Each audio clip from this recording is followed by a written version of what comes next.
میں supreme court کے ججز سے یہ عرض کرنا چاہتی ہوں کہ چلنے دو اس ملک کو. جس شخص کو آپ واپس لانا چاہتے ہو وہ شخص اس قوم کا مجرم ہے. آپ کے لیے ہم اتنا آسان نہیں ہونے دیں گے. انشاءاللہ تعالیٰ یہ حکومت 5 سال پورے کرے گی. آپ کہتے ہیں کہ ہم اپنے ضمیر کے مطابق فیصلے کرتے ہیں. آپ کو ضمیر کے مطابق فیصلے نہیں کرنے ہوتے, آپ کو آئین اور قانون کے مطابق فیصلے کرنے ہوتے. اگر آپ کا ضمیر بکا ہوا ہے تو ہم کیا کر سکتے ہیں؟ یہ جب ملک سٹیبلائز ہونے لگتا ہے, جب اس ملک میں عوام کی زندگی میں بہتری آتی ہے, ترقیاتی کام ہونے لگتے ہیں, مہنگائی کم ہونے لگتی ہے, تو کسی نہ کسی کو اس کی تکلیف شروع ہو جاتی ہے.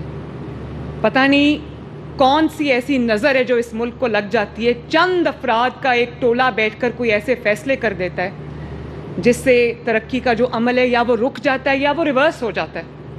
ابھی آپ نے دیکھا ہوگا کہ اسٹاک مارکیٹ 82,000 پہ پہنچی. 82,000 پہ. یہ بلا وجہ نہیں ہوتا, یہ ایک سینٹیمنٹ ہوتا ہے مارکیٹ میں جس میں لوگوں کا اعتماد ہوتا ہے حکومت کے اوپر کہ یہ حکومت کچھ ایسے فیصلے کر رہی ہے جس سے اکانومی میں بہتری آ رہی ہے, جس سے چیزوں کے اندر بہتری آ رہی ہے, عوام کی زندگیوں میں بہتری آ رہی ہے. تو اب آپ دیکھیں یہ جو ابھی سپریم کورٹ کا ڈیسیجن آیا ہے, یہ ڈی اسٹیبلائزیشن کی کوشش نہیں ہے تو اور کیا ہے؟ مجھے اس کا دوسرا نام تو سمجھ نہیں آتا. ایک ایسا شخص جس کو آج آپ یہ بھی نہیں کہہ سکتے کہ وہ tried and tested and field نہیں ہے. مسلم لیگ نون کو 3 حکومتیں ملی, تینوں حکومتوں میں ترقی کے نئے ریکارڈ اس نے قائم کیے, خدمت کے نئے ریکارڈ قائم کیے, دنیا نے اس کی گواہی دی. اور ایک شخص ایسا ہے جس کو 4 سال حکومت ملی, اس نے وہ تباہی کی اس ملک کی کہ جس کی کوئی مثال نہیں ملتی. 4 سال میں ترقی کرتے ہوئے ملک کو نیچے لانے کے لیے بھی بہت بڑی نااہلی کی ضرورت ہے. وہ اس سے بھی بڑے نااہل تھے.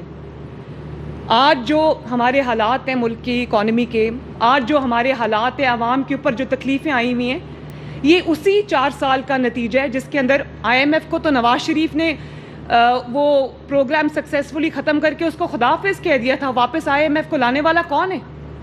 وہی ہے جو آج اڈیالہ جیل میں بیٹھا ہوا ہے, اپنے کرموں کی سزا بھگت رہا ہے. تو میں حیران ہوں جب یہ سپریم کورٹ کا ڈیسیجن آیا جس میں انہوں نے وہ کچھ بھی عطا کر دیا جو مانگا ہی نہیں گیا تھا ان سے. سپریم کورٹ کے ان ججز نے آئین کو ری رائٹ کیا ہے. آئین کیا کہتا ہے؟ آئین اور قانون کہتا ہے کہ آپ فلور کراسنگ نہیں کر سکتے, اور سپریم کورٹ کے ان ججز کا ڈیسیجن کہتا ہے کہ آپ فلور کراسنگ کریں.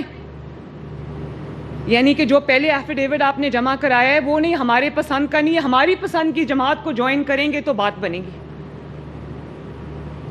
میں نے تو اس طرح کی کبھی, ایک عمر عطا بندیال صاحب نے آئین کو ری رائٹ کیا تھا, ایک میں نے اب دیکھا ہے کہ آئین اور ایک جماعت کو فیور کرنے کے لیے, ایک ہارے ہوئے شخص کو فیور کرنے کے لیے جو آج قوم کا مجرم ہے, قوم کی جو آج جو تکلیفیں ہیں, جو مصیبتیں ہم پر آئی ہوئی ہیں بطور ملک اور بطور کام, وہ اس کا ذمہ دار ہے.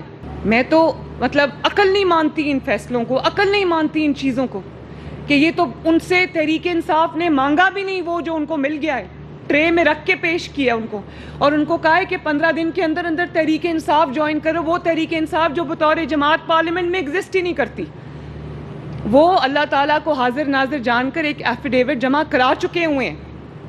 ان کو کہا گیا ہے کہ نہیں وہ ایفیڈیوٹ ٹھیک نہیں ہے, تحریک انصاف کو جوائن کرو. مجھے تو انسان کی عقل دنگ رہ جاتی ہے کہ یہ کون ہے جن کو آج ملک کی ترقی, ملک آگے بڑھتا ہوا اچھا نہیں لگ رہا, اور اس کے لیے وہ آئین کو ری رائٹ کر رہے ہیں. بڑی آج خیبر پختونخوا میں 11واں سال ہے ان کی حکومت کو. کیا کر لیا خیبر پختونخوا میں؟ پاکستان کا 4 سال میں جو بیڑا غرق کیا ہے وہ خیبر پختونخوا میں 11 سال ہو گئے ہیں. ایک سڑک آپ کو نظر نہیں آئے گی, ایک کام آپ کو نظر نہیں آئے گا.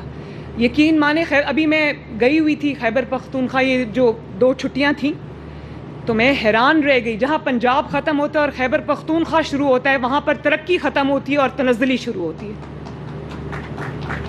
تکلیف ہوتی ہے دیکھ کے. خیبر پختونخوا میرا صوبہ ہے, میرا ملک ہے, اس کے عوام بھی پاکستان کے عوام ہے, ترقی ان کا بھی حق ہے, اچھی زندگی ان کا بھی حق ہے. لیکن نااہلی آپ دیکھیں, صرف سیاسی نعرے بازی, صرف بدتمیزی, بد تہذیبی, نااہلی, نالائکی, اور اپنی فرائض سے بطور سیاسی جماعت اپنے فرائض سے مجرمانہ غفلت، اس کے علاوہ اور ہے کیا ان کے پاس؟ اور اگر ایک حکومت آ گئی ہے جو ملک کو بحران سے نکال رہی ہے، اکانومی کو سٹیبلائز کر رہی ہے، عوام کی تکالیف دور کرنے کے لیے دن رات محنت کر رہی ہے، تو میں سپریم کورٹ کے ججز سے یہ عرض کرنا چاہتی ہوں کہ چلنے دو اس ملک کو۔ جس شخص کو آپ واپس لانا چاہتے ہو وہ شخص اس قوم کا مجرم ہے۔ آپ کے لیے ہم اتنا آسان نہیں ہونے دیں گے۔ انشاءاللہ تعالیٰ یہ حکومت 5 سال پورے کرے گی، اور اگر کسی نے اس کو ڈی سٹیبلائز کرنے کی کوشش کی، کسی نے رکھنا ڈالنے کی کوشش کی، کسی نے پولیٹیکل انسٹیبلٹی لانے کی کوشش کی، تو اس کے ساتھ آئینی ہاتھوں سے نپٹا جائے گا۔ 2017 میں بھی یہ فیصلے ہوئے تھے۔ ترقی کرتا ہوا ملک ایک پاناما جیسے بدنام زمانہ فیصلے کی وجہ سے ملک ڈی سٹیبلائز ہو گیا، اور آج تک تو سنبھلنے میں نہیں آ رہا۔ تو خدا را اس ملک پہ رحم کریں، اس قوم پہ رحم کریں۔